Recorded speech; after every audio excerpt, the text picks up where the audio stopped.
Puisque je cherche un mariage. Au nom du mariage, Au nom du mariage. vous avez détruit votre amitié avec Sophie. Quelle amitié? Je n'étais pas amie avec elle. Ah, elle était amie avec moi, je n'étais pas amie avec elle. Sophie, je t'ai pas dit j'étais amie avec toi. Je n'étais jamais amie avec toi. Arrête! Et t'as pas dit j'étais amie avec toi. Sophie, on va passer dans l'église. c'est Dieu qui va te récompenser. C'est pas grave. C'est Dieu qui va te récompenser. C'est pas grave. C'est pas grave. Tout ce que j'ai fait pour toi. C'est comme ça que tu me remercies. Tu vas faire quoi? Tu vas faire quoi? Dans votre église, là-bas, ça ne doit pas vous exposer. Donc tu vas venir avec grossesse à l'église. Et tu seras fier de ça. Le diacre là, il m'a enceinté. Le mari de m'a enceinté. Il dit il va me marier. Ou bien c'est comme ça qu'on vous enseigne à l'église. En tout cas, premièrement, le comportement que tu as là, ça ne me plaît pas. Ça me montre que toi, tu es une mauvaise fille. Je cherche un homme pour me marier. Si Cédric vient vers moi, je suis célibataire. Sophie, Tu n'es qu'une simple amie. Non, Nous ne sommes Sophie. pas parentés. Elle n'est qu'une simple amie. Et alors? C'est pour ça que tu m'as invité ici. Attendez. je n'attends pas ça venir de toi, Sophie. D'après tout ce que j'ai fait pour toi, Sophie.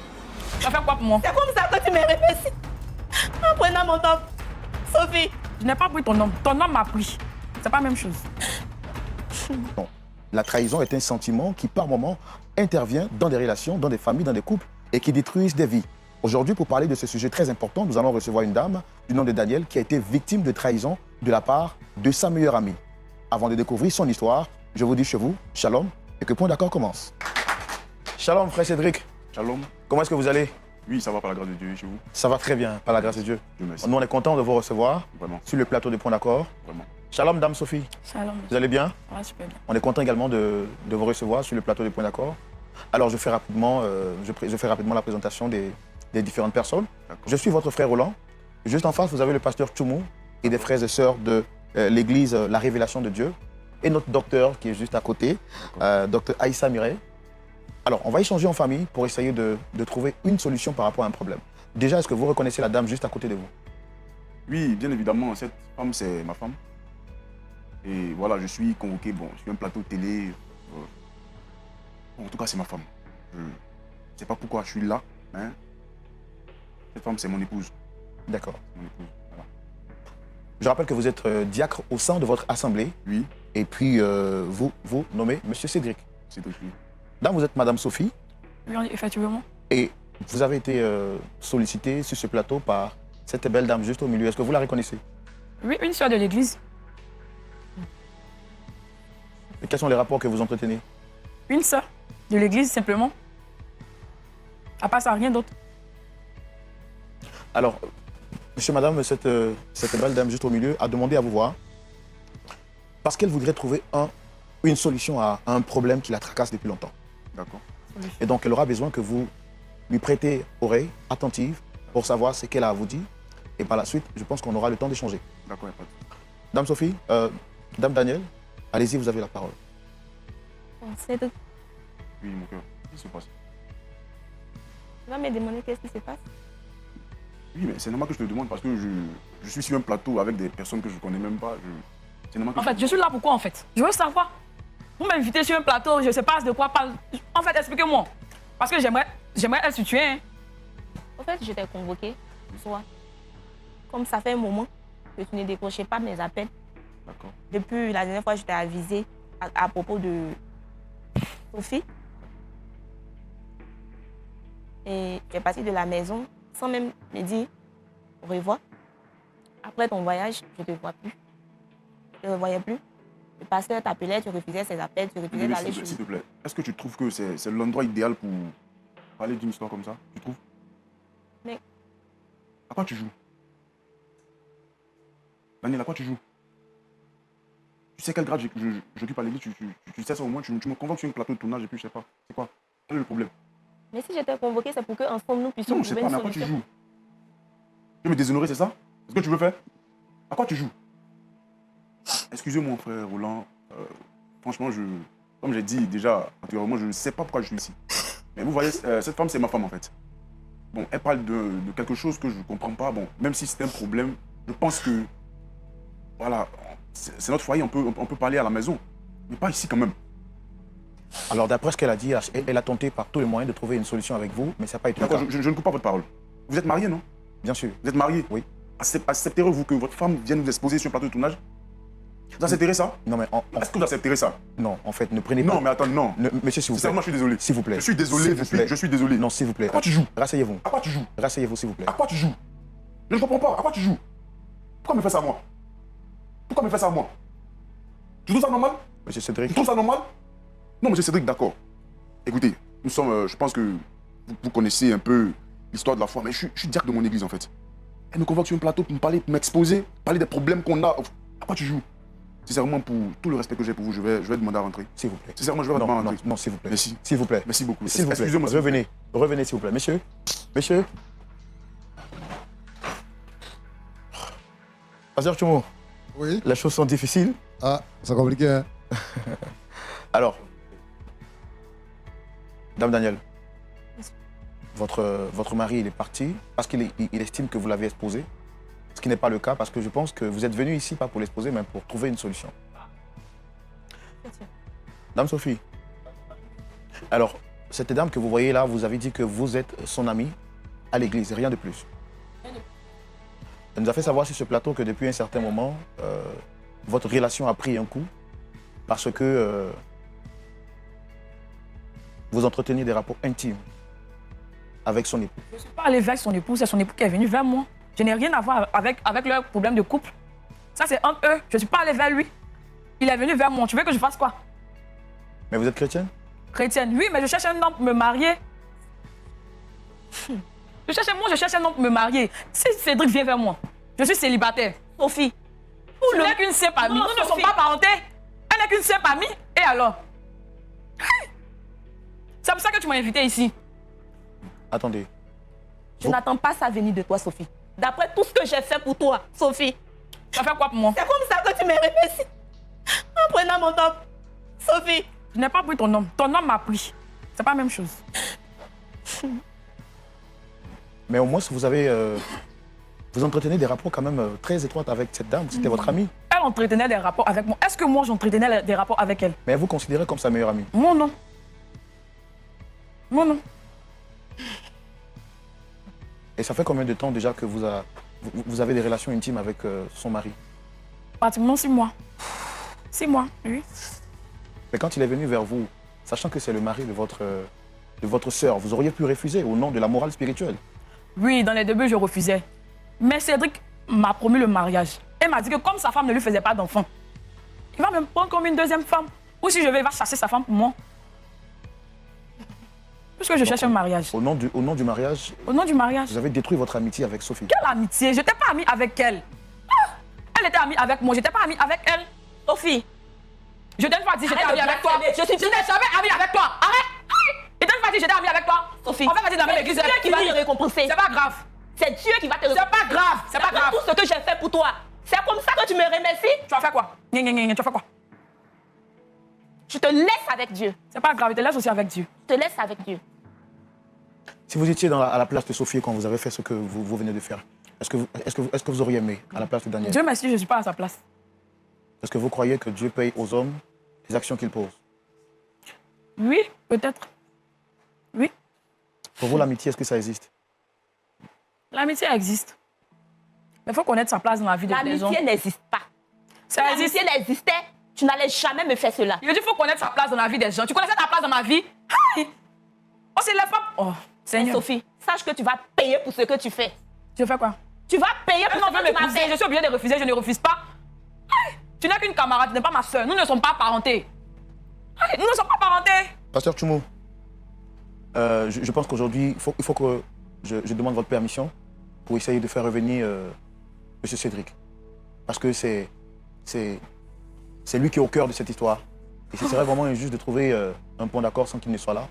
Je voudrais rapidement essayer de le faire revenir, s'il vous plaît. Oui, d'accord.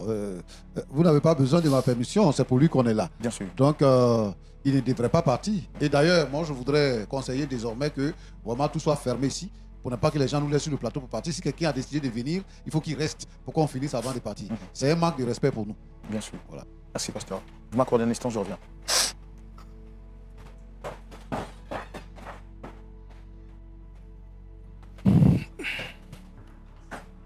Merci beaucoup, pasteur Tchoumo. Merci, public. Merci, très chers téléspectateurs.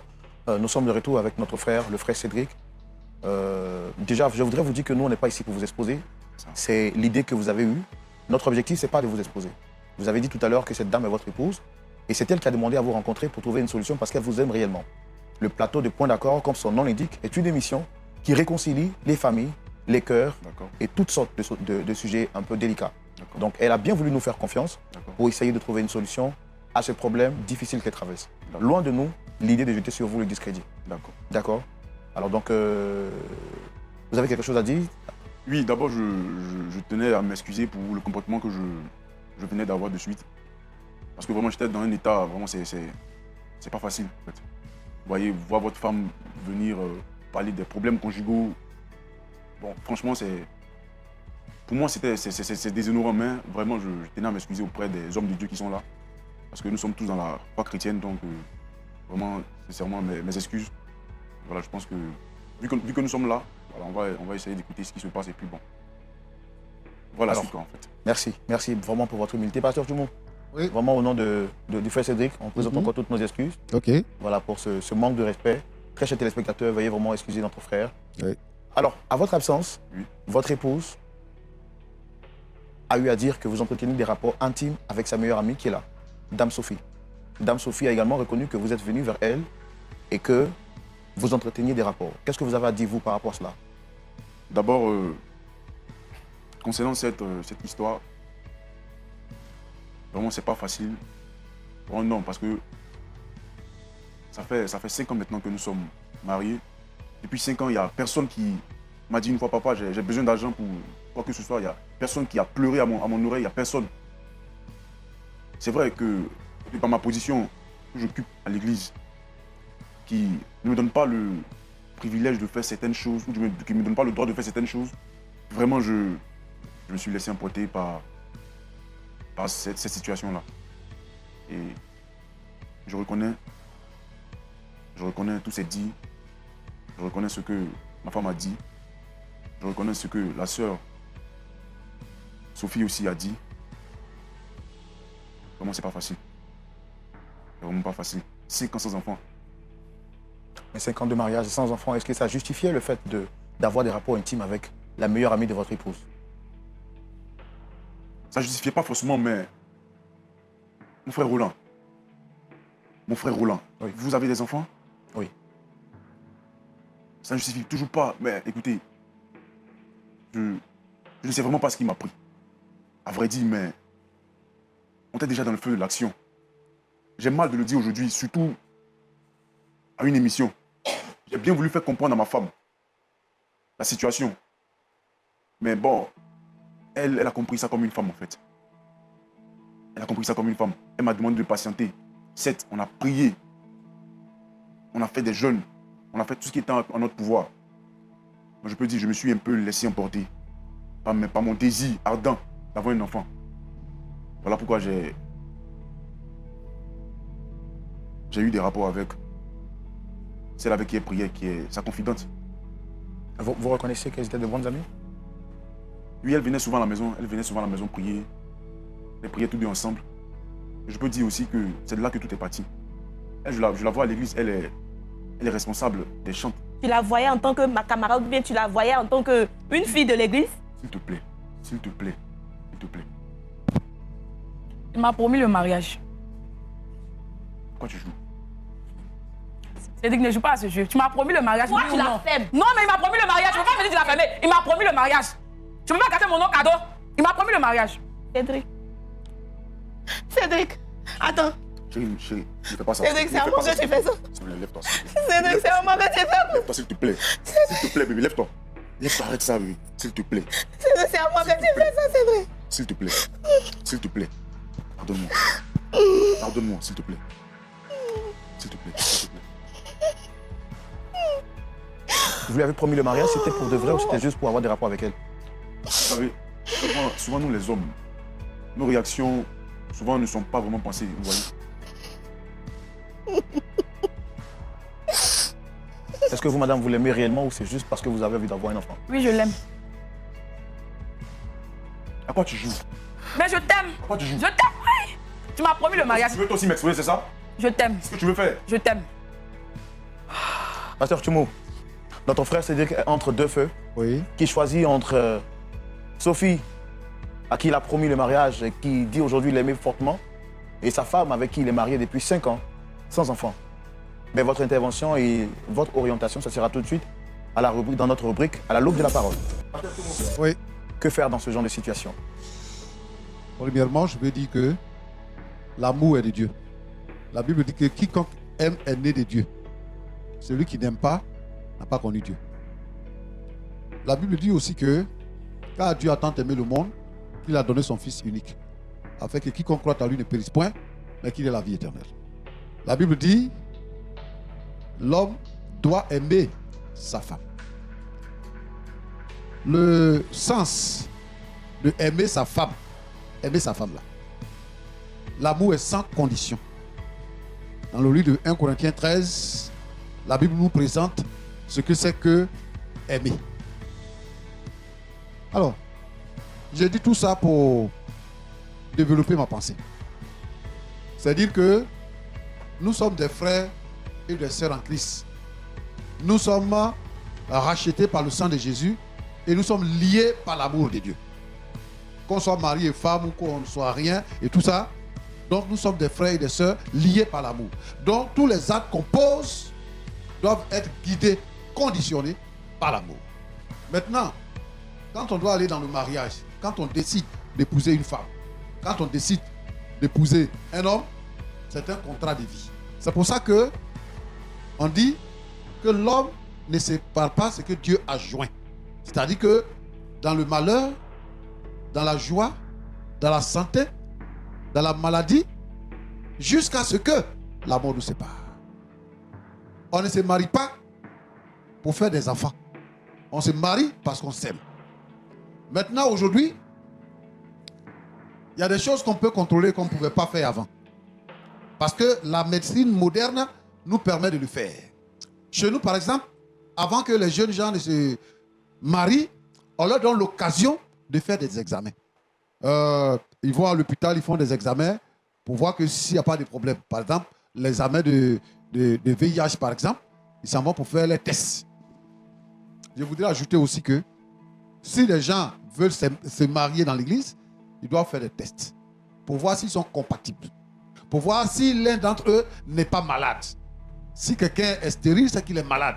Et lorsqu'ils ont la connaissance de ça et qu'ils veulent se marier, malgré ça, ils peuvent se marier. Mais quand on se marie, on ne se sépare plus. Quand on se marie, on a le droit d'être fidèle. Donc ça, il faut que ce soit compris. Nos parents avant, il n'y avait pas de technologie. Donc ils se jetaient comme ça dans les choses pour faire. Mais aujourd'hui, il faut que les gens prennent sur eux la responsabilité de faire des examens avant d'aller dans le mariage. Quand c'est comme ça, on est à l'aise. Si c'est l'amour qui nous lie. Cédric, il s'appelle, dit que depuis 5 ans, ils sont mariés, il n'entend pas les cris d'enfants dans sa maison. Il n'y a pas quelqu'un qui lui demande de l'argent. Donc, bon, lui, il a envie de faire enfant. C'est normal. Quand un homme vit, il veut avoir des enfants. Tout ce qu'on fait, c'est à cause de nos enfants qu'on le fait.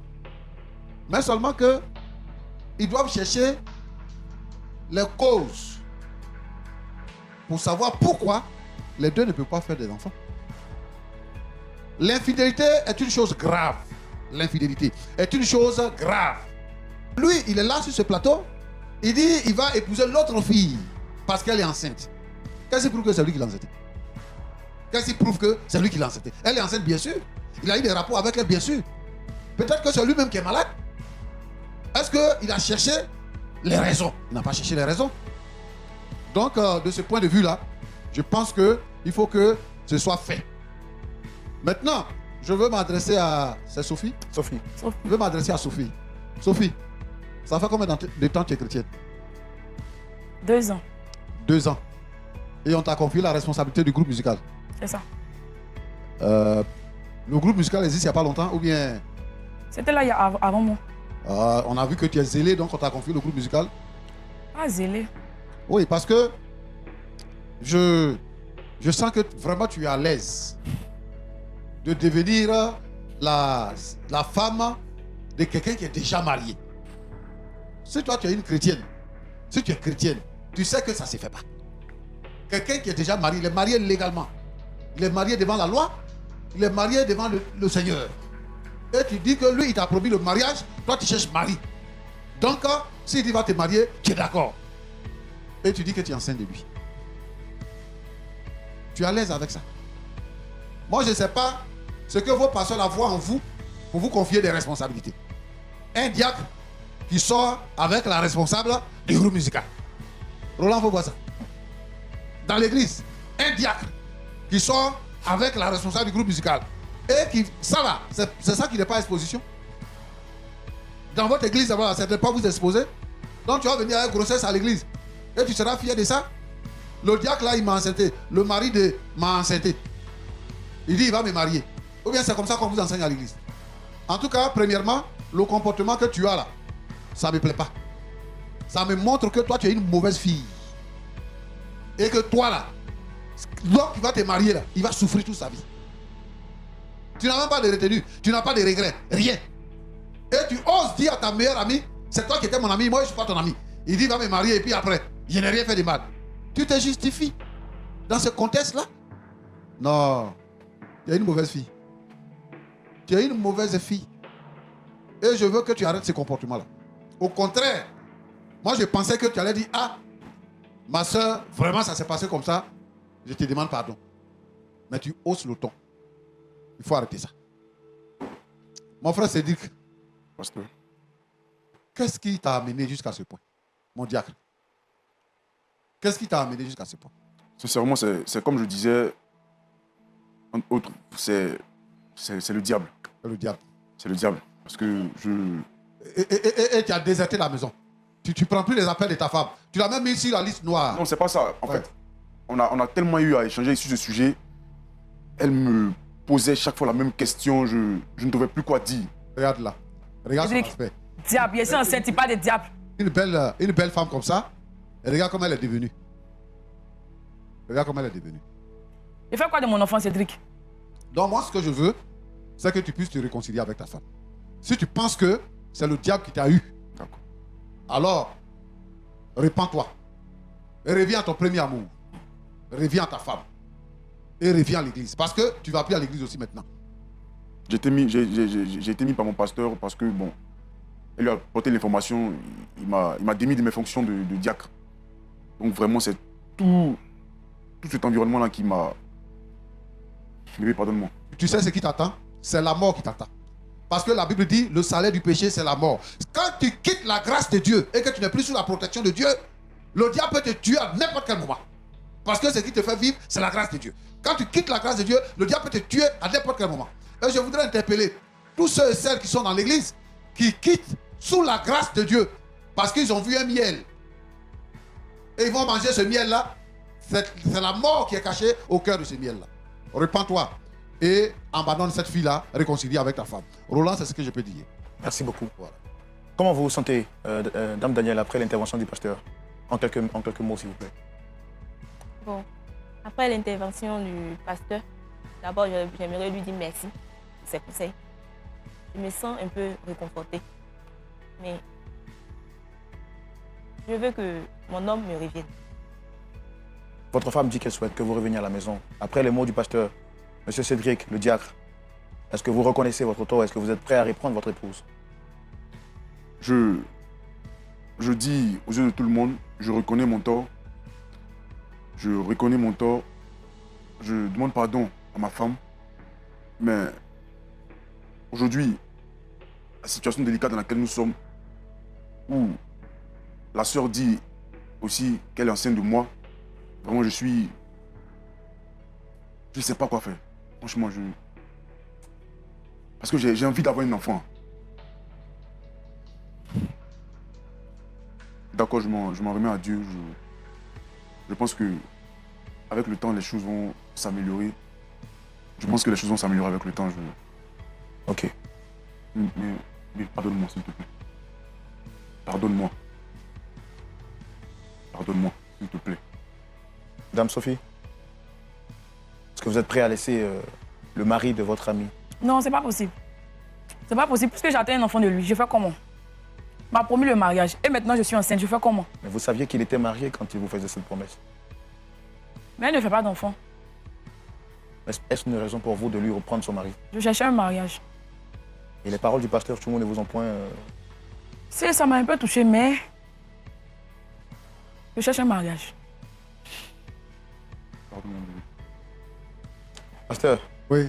ce ne sera pas facile de trouver... Les hommes sont beaucoup. On n'a qu'à laisser pour sa camarade là. On n'a qu'à regarder encore. Parmi les chanteurs là, il y a garçon là-bas. Dans la jeunesse là-bas, il y a garçon. Les hommes sont beaucoup. Pardon, c'est pardon, je lui demande. On n'a qu'à laisser Marie de sa camarade. Pardon. Parce que le monsieur, il est embarrassé. C'est elle qui va dénouer la situation. Voilà. Il est embarrassé, il veut faire enfant et puis il est déjà avec elle. Donc elle-même, elle sait que si on lui fait ça, ça va lui faire mal. Et il y a comment sa camarade souffre. Elle est en train de souffrir. Elle n'a qu'à la libérer. Pardon. Pardon, il faut la libérer. Cette émission, c'est ici qu'elle s'achève. Nous vous remercions encore une fois de plus et nous espérons que vous avez tiré leçon de cette histoire. Vous avez sûrement compris qu'en amitié ou en amour, il ne faut surtout pas faire confiance en des amis. Tirez leçon de cette histoire. Et puis dites-moi si vous étiez à la place de Sophie, auriez-vous récupéré le mari de votre meilleure amie simplement parce que celle-ci ne fait pas d'enfant? La réponse à cette question pourra donc naturellement faire poursuivre le débat chez vous. Je vous dis shalom chez vous et que Dieu vous bénisse.